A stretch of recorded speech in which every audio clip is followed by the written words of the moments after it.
Jim Jones of People's Temple was a message cult leader involved in William Branham's latter rain version of the cult, working with William Branham and Joseph Mattsson-Boze from 1956 through 1957. Sometime after their second annual convention together, Jones had a strong disagreement with Branham.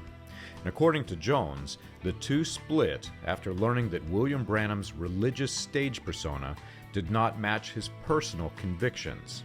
Jones claimed that William Branham informed him that he, Branham, don't believe a thing in that Bible. And Jones alleged that Branham tried to control his doctrines based on what was popular at the time.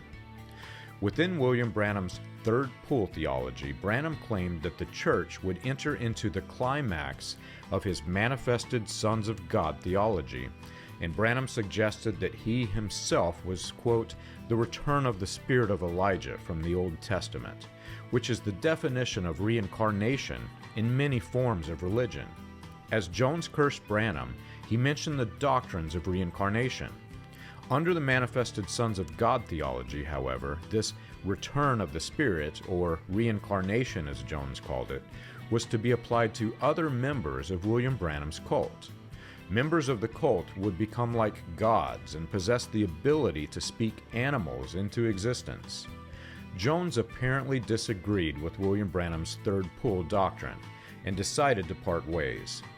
Though Jones would later adopt some very destructive theologies learned from Father Divine and would combine them with the doctrines that he learned from Branham, it would appear that his 1958 abandonment of Branham's doctrines was an attempt to correct false doctrine.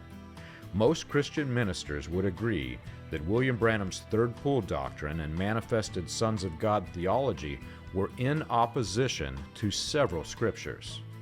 Many ministers in the revival began predicting William Branham's death, Jones included.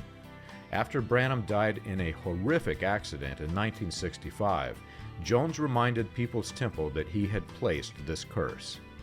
You can learn this and more on william-branham.org.